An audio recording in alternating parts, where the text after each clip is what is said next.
Hi, friends. Welcome to the Sales Enablement Podcast. I'm your host, Andy Paul. Now, this is another great episode from our library of great conversations. And today, you'll hear me talking with Lolly Daskal. Lolly is a global leadership consultant who works with top executives of major organizations around the world. And she's the author of a really excellent book titled The Leadership Gap: What Gets Between You and Your Greatness. And I really enjoyed Lolly's book. I invited her to join me on the show. This is probably a couple years ago. And we talked about the leadership gap, what it is, how you can identify it, because in part, it looks very much like a curiosity gap. And we dive into the importance of people in leadership roles, pinpointing what they don't know.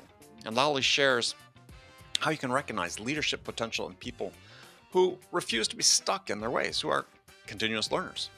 And we talk about good leadership and how it is also a fight against complacency. And then we also get into interesting discussion about how to recognize your own leadership archetype. And there are 7 of those, and we'll go through many of those in detail. So all this and much, much more. But before we get to Lolly, I want to remind you to subscribe to this podcast wherever you listen to it. And if you subscribe, we'd certainly appreciate it if you could also give us your feedback about how we're doing in the form of a review. So thank you. Let's jump into it. So Lolly, does everyone have greatness within them? I truly believe that every single person does have greatness within them. How do they know? That's the question, right? How do people become convinced of the fact that they do have this greatness, or potential for greatness within them? So I'll give you a little hint. There are times in our lives when within our body, we feel energetic. We feel good. In our mind, it feels like we're in flow. In our lives, it feels like everything is adding up and everything is in sync. I'm not saying this happens all the time, but I'm sure everybody that's listening to your podcast has one time or another has had these 3 things happen. Your body feels energetic, your mind feels in flow, and everything seems to be working out. It's almost like the dots are all connected. Mm-hmm. Those are the moments that we are standing in our greatness. Interesting. So you have to be able to recognize that. I mean, and you talk about this concept, flow, in the book. I talk about it, flow, in a book because I want people to realize it. So, you see, most of us are so busy being distracted and running from one thing to the next that sometimes we don't slow down long enough to realize that we have something within us that we might not be tapping into. Some people think success is like just doing, doing, doing, doing. And I find that in order to tap into greatness, we almost have to stop, listen to ourselves, find ourselves, reflect about ourselves in order that we can unleash it. Well, I mean, it's interesting. You use the word running from thing to thing, but it's actually, in some cases, I think like people actually run from greatness, run from their potential to succeed. I really think people are running fast almost in their external life, so they evade or they avoid about self-reflection and self-examination. That's what I find with most people. It's like, what can I be busy with so I don't have to think about myself? So do you find that true? Because you have among your clients, Fortune 500 CEOs and Global 500 CEOs and so on. Do you find that true among them as well? Or have they gotten to that position because they have done the self-reflection, they have assessed themselves? Absolutely not. They have not assessed themselves. When I start to work with them, they're the ones that are running, running, running. They're not running from their greatness in as much as they're running towards what they think is greatness. And when they miss the mark, sometimes it costs them in a way that maybe they're not connected to their team, or maybe their organization isn't thriving the way they want it, or maybe the board feels that they could be a better leader and they go, Lolly, go help him. Whatever the reason is, usually a CEO is not very reflective. I'm the one that comes in and teaches them what it means to slow down, to go faster, what it means to work smarter, not harder. I think that's what a coach usually does, and that is my job to begin with, to enlighten my clients about what true leadership is and how it can get them to greatness. Well, let's unpack this idea of the true leadership, because you've written the book, The Leadership Gap, but it's sort of like Dan Pink talked in his book about to sell as human is everybody's basically in sales these days. Is to some degree or another, everybody leads. Everybody leads. If anybody, this is what I always say to everybody that I meet in an organization. If someone is listening to you, someone pays attention to what you say, someone follows what you say, you're influencing, you're impacting someone, you are a leader and you have to own that. You have to take responsibility for that. It's not it these days. Thank God, people are learning the truth is that you don't have to have the title or the position. It's about how you influence and how you impact someone. That's what today I think is a definition of leadership. Yeah, and so we have an audience here that listens to this podcast. That's thousands of people that are basically in the sales profession. Influence is a central part of what they do. I've always thought that just the act of selling something to somebody is a leadership act. You have to inspire somebody to take action with you. And you know what's interesting about that in sales? In sales, people don't really buy about what you're selling. People buy who you are, buy from who you are. So that's even more important that you know how you have greatness within you.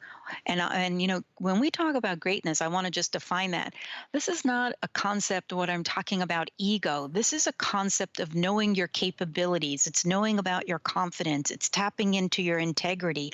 It's about being someone who people can trust. It's about being someone who is loyal. That's what I'm talking about when I talk about greatness. So I want people to be very clear about what I'm looking at and sounding like and talking about, because greatness can mean many things to many people, but I want to define what I mean by greatness. Well, and so what it sounds like what you're saying is that, and I think this would be right, hopefully, is that greatness is really it's like having the ingredients for success. Greatness is not the success itself. It's having the ingredients that enable you to succeed. Perfect. It's exactly what I always say. It's having the characteristics of what it means to be successful. I always say to my clients, you need a code of conduct. What is your code of conduct? What are your values? What are your principles? Because that will lead you to greatness. If you know what your code of conduct is, if you know your principles, any fast decision that you have to make will come easy to you, because you can always say, oh, I'm a man or I'm a woman of integrity. Oh, I have confidence and I'll do this. Or I am loyal, so I'll do this. The reason you have those principles is so that you can live your effervescent life. So you could live the kind of, most of us vibrate on very high levels and we're always doing a lot of things at one time. Mm-hmm. So how do we make our decisions clearly and definitively? We have to do it from our code of conduct, from these, what I call core principles of who we are. Well, yeah. Okay. So let's talk about the gap first. So titled the book, The Leadership Gap. So what is this gap you've identified? What I have identified, and it's interesting because this came to be true for me, and I'm in my business for over 3 decades. When I first started out working with individuals, I would hear things over and over and over again, and it started to create a pattern in my coaching and in my consulting. People were talking about 7 things over and over and over again, and then I said to myself, wow, these are weaknesses within human beings, not only the people that I work with, but it seems like everybody's talking about it. And I found them to be, because I'm a Jungian, and he talks about that we all have shadows within us. And I found that we have within us these gaps that sometimes lead us down a road we don't want to go. And usually they come out when we're stressed. Usually they come out when we're not thinking clearly. Usually it comes out when we're challenged.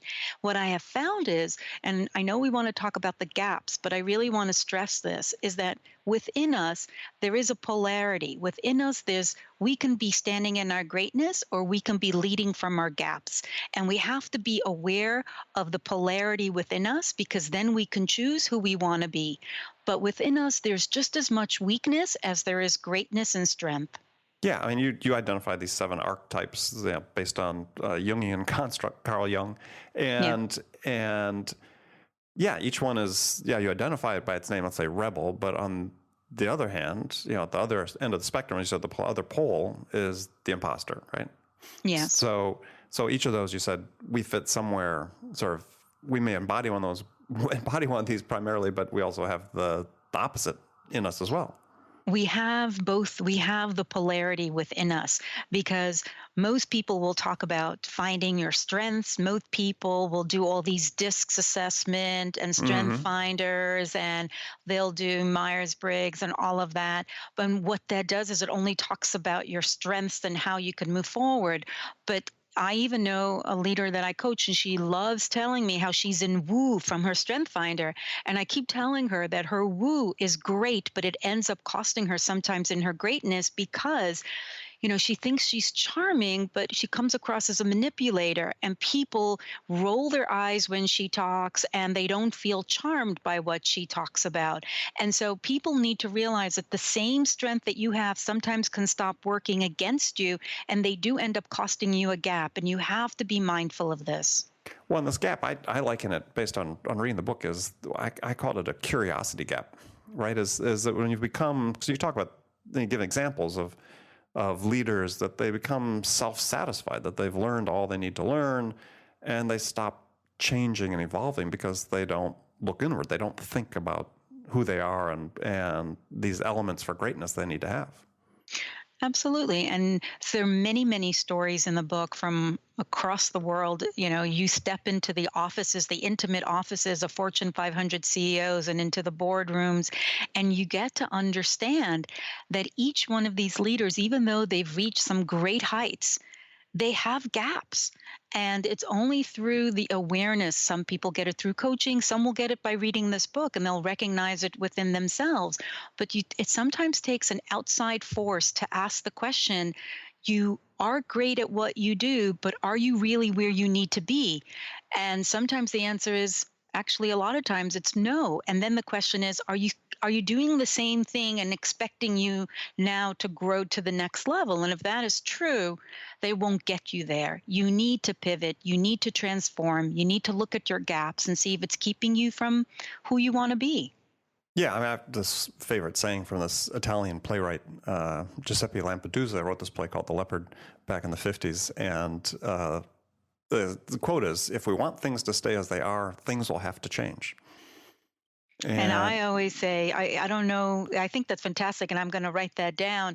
And I always say, if we're no longer able to change a situation, guess what? We have to change ourselves. Yeah, and you make that point in the book, and as you said, sort of one of the lessons you learned from Viktor Frankl is yeah, if you can't change the situation we're in, then change yourselves. If we have to sort of rethink what we think we know about ourselves and really pinpoint what we don't know. Right. In the book, I use the word rethink because it's the rethink for the 7 archetypes. And when I work with organizations, it's called the rethink system, because the rethink stands for an acronym for the 7 archetypes and personas that I talk about throughout the book. Yeah, which are, and we'll get to those in just a second, the rebel, explorer, truth teller, hero, inventor, navigator, knight. So that's your rethink right there. Yeah. So complacency really is, it's sort of funny when we talk about leaders and leadership and people are successful, but really what you're identifying is a certain complacency, which sort of seems at odds, right, with people that have achieved a certain level of success. Or for any of listening, or those of us who are listening is saying, yeah, we're not really complacent. We're still struggling. Yet if we refuse to change, we are being complacent. The idea is I try to take it out of struggle, and I always have my clients reframe that and say we're a work in progress. And if you stop progressing, you stop thriving and growing, and you stop learning. So for me, I think true leadership is always when you're evolving, growing, changing, transforming. That equals success. That equals greatness. Well, and for those listening in, sales audience, this is the key to succeeding, because our customers aren't standing still, our markets aren't standing still, the products aren't standing still. We certainly can't stand still. We can't, as soon as we think we know, and you identify this in the book, as soon as you think you know everything there is to know, then you start stagnating. Yeah. I love thinking about Steve Jobs, right? Steve Jobs is a pretty smart man, right? But what did he do? Think about this. He surrounded himself with A-plus players, people that were much smarter than he was. Why? Because he wanted to evolve. He wanted to grow. He wanted to learn. It's the same thing with sales. You have to ask yourself, what can I do today to be better tomorrow? What did I learn about today that tomorrow I could be different?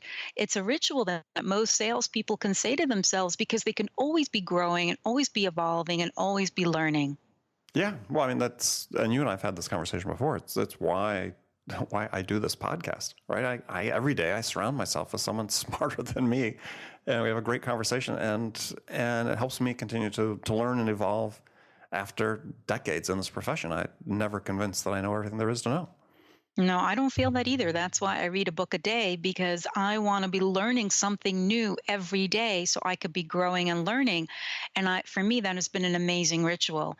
And you get to have a podcast and you get to learn from others. And I learned from others, but through reading A book a day. for 27 years. A book a day. So, are you, graduate of the Evelyn Wood speed reading course, or? Oh, you want to know something funny? I'm recording the audiobook of my book, The Leadership Gap. And the director keeps telling me, Lolly, every little word like a, of, is, the, you keep skipping.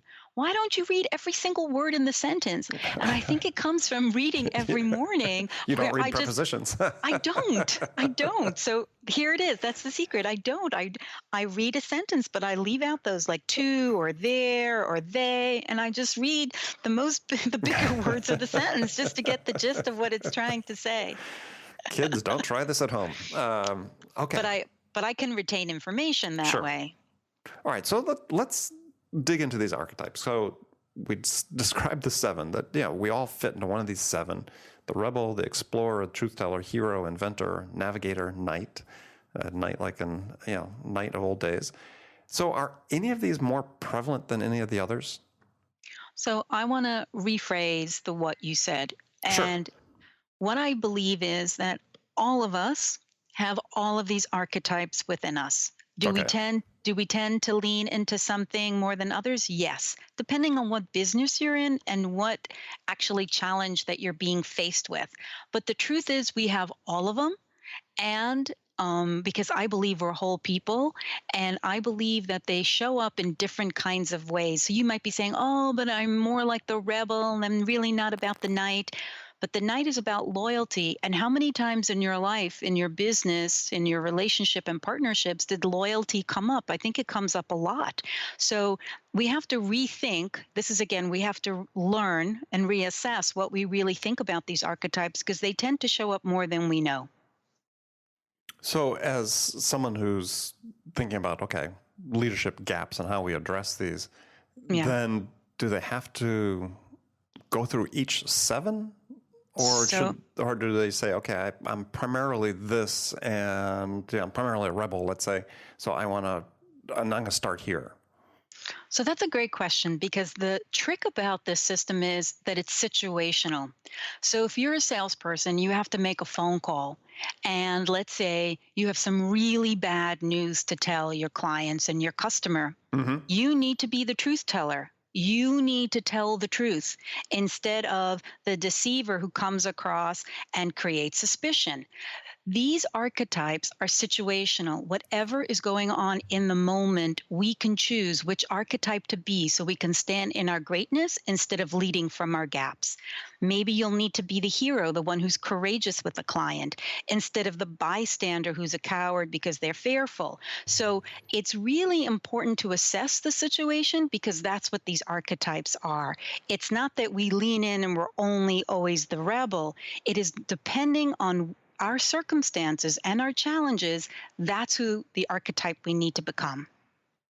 Okay, well, I love that. And that provides some great context. And so I just wanted to spend time talking about the rebel because I sort of led with that I think that aligns with a lot of what people do in sales is in terms of sort of focusing on changing the status quo or helping buyers make decisions to change status quo. And you talk a lot about confidence in there, but saying confidence is enough because salespeople, at least stereotypically, are perceived to be, hey, I'm so confident, self-confident that, hey, they could sell anything. So the interesting thing is I had a conversation with Bob Berg and I distinguished for him what confidence is. And he's like, oh, I love that. Repeat that. He made me repeat it like 3 times. And so I believe confidence it's not about ego, and it's not about standing in the mirror in the morning saying I'm the greatest and doing power poses and say I'm the best at what I do. I don't believe that's what confidence is. I believe confidence is your capabilities plus your competence equals your confidence, meaning what you're really good at, what you can master brings you your confidence. And this is what I told Bob Berg. I said to him, confidence is believing you're able, and competence is knowing you're able. So by knowing that, you get your confidence from your competence. Does that make sense? What I'm trying to say? Yeah, no, I was taking a note. So, Because you went really quiet. I'm yeah, like, no, I was uh-oh. right. That was a good point. I just want to make sure I remembered because otherwise I have to go back and listen to the whole recording and try to find this particular note. You make the statement that you think that the most successful people are the most competent. You say the truth is the most successful people are the most competent. Is that really true? Yeah, because what happens is that they have these competencies, right? They're masters at something. And because they are the master at what they do, they can go out and change the status quo. They can go out and change the status quo. They can go out and do something different. They could make something impactful. They can turn the world upside down. They can do whatever they want to do because they do have that. You see, I don't think competence is isolation of confidence. It's the marriage of the two that makes you the rebel. Interesting. Well, I think of that in the sales context is I think I see sometimes that people are really confused about what they need to be competent in. And what we're seeing in many cases is sort of a diminishment of competence in these human-to-human skills, the interpersonal skills, building rapport, the things that Bob Berg talks about in his books and his lectures and so on. That seems to be, yes, maybe given the impact of technology or whatever, that sort of seems to be on the wane. I believe if you talk, excuse me, I just want to say you tapped into something, and I want to stop for a moment and articulate what you're saying, because what you're saying is what makes my book so different also. So I want to stress this, and I think you've hit on something that's really an aha moment and very insightful. Most people will ask me, I need to be really great at my job, right? So let's talk about sales, right? So they'll say, what apps do I need to know? What technology do I need to know? How can I be on top of my game? And I say, I don't think that's important right now. And they go, what do you mean? I say, who you are is more important of how you do things, when you do things, where you do things, and why you do them. Because people will tap into who you are, and that's what will make them align with you. That's what will make them trust you. That's what will make them have confidence in you. And if you're a person of integrity, if you're a person that has competence and you come across as someone they can trust, then whatever you're selling them will be okay. And people don't get that. They're buying from who you are as a person. And that's what this book is about. It talks about who you're going to be. That rebel means step forward in your confidence and competence. Let people know what you're really good at, and let them find that they can align themselves with you. You don't have to sell anything to anyone, but present yourself in the best light of who you are. Well, and you make the point in the book that people too often attribute success to the overwhelming amounts of confidence, right? When they look back and portray a successful business person, Steve Jobs, for instance, maybe, and that they downplay the competence, they downplay the hard work component of it. Well, as I said before, Steve Jobs he surrounded himself with smart people. He had to learn. I think he's the epitome of what I would say. I know people have all kinds of opinions of how he was as a leader, but in some aspects, he really showed us that a true leader is about creating this surrounding of where they're constantly learning from others. You could have confidence, you could be a smart person, but you could always learn from someone. So I want to bring up one other facet in there, and because it starts playing and sort of leads into the whole issue of the polarity of the rebel, which is sort of the imposter syndrome, is the role of luck. So, luck plays a role in everybody's success to some degree or another. How do you see it? But before we go to luck, I would like to talk about the gap because we left Sure. that part out. So I Sure. want to just illustrate that so people can understand because we left it in the middle. The thing is that the rebel who's driven by confidence, which we know is all about competence and capabilities, there is a gap of of a salesperson that feels like the imposter who has self-doubt. And it plays out like this. He'll say or she'll say, I can't go after that client because if they knew that I'm not as smart as I am, that I don't have all the information that I need, that I didn't go to the best schools to learn how to be this person, they're not going to want to align themselves with me and they're not going to want to buy from me. And, all this self doubt can end up costing you in your greatness. And that's what I mean. You're leading from your gap. So the next time you have to make a call, the next time you have to have a meeting, which is situational, the question that people have to ask themselves is, do I want to stand in my greatness? Which is finding the competence and the confidence that you definitely have?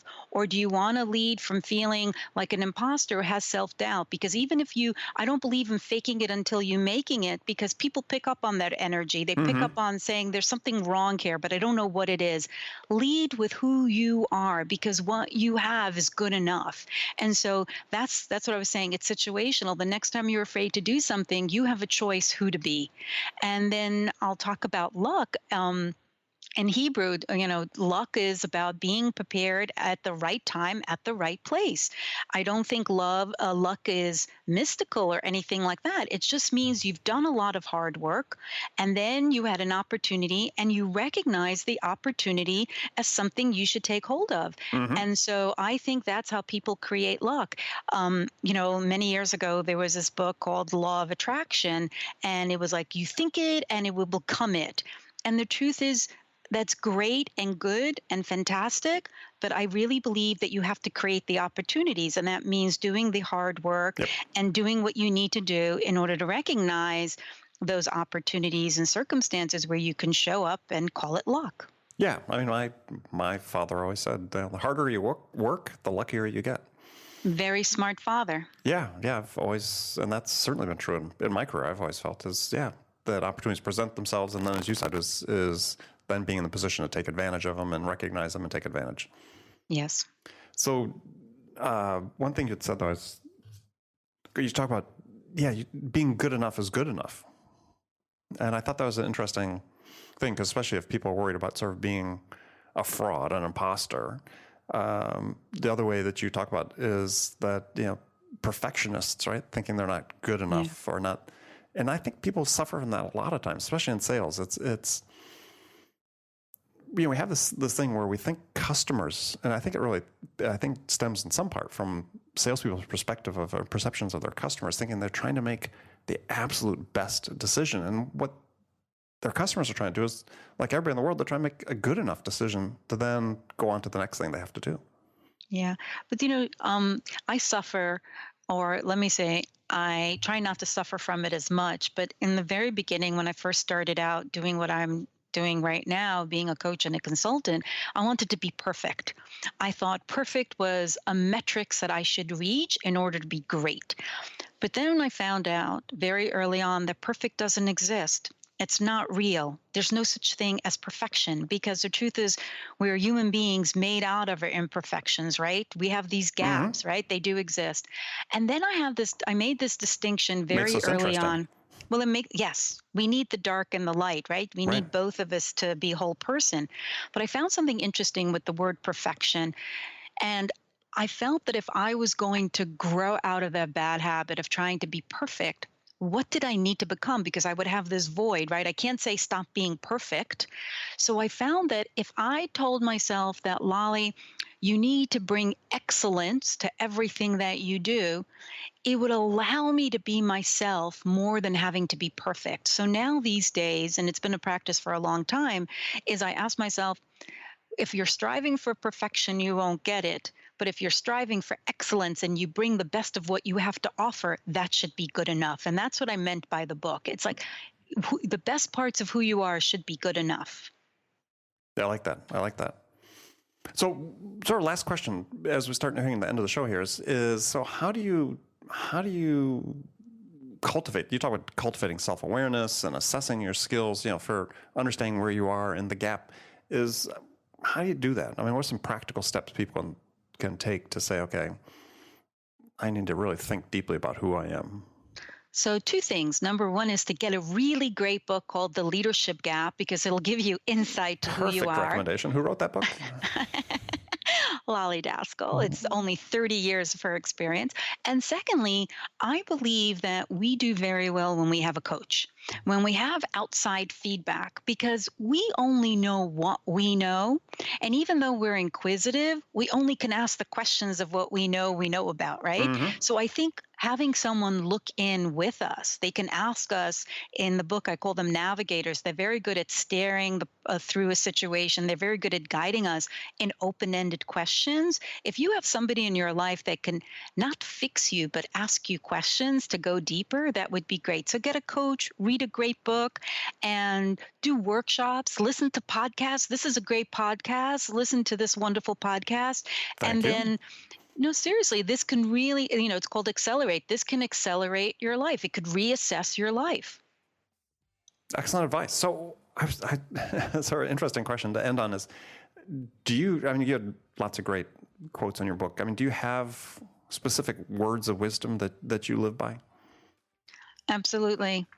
First of all, I don't compare myself to anybody else. And if I'm going to be measuring myself about who I need to be, it has to come from within.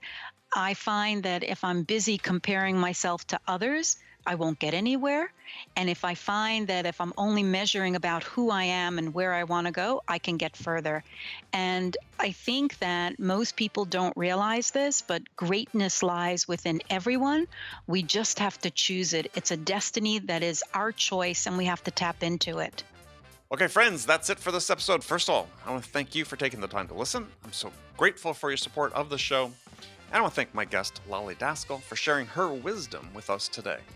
If you enjoyed this episode, please subscribe to this podcast, Sales Enablement with Andy Paul, on iTunes, Spotify, or wherever you listen to podcasts.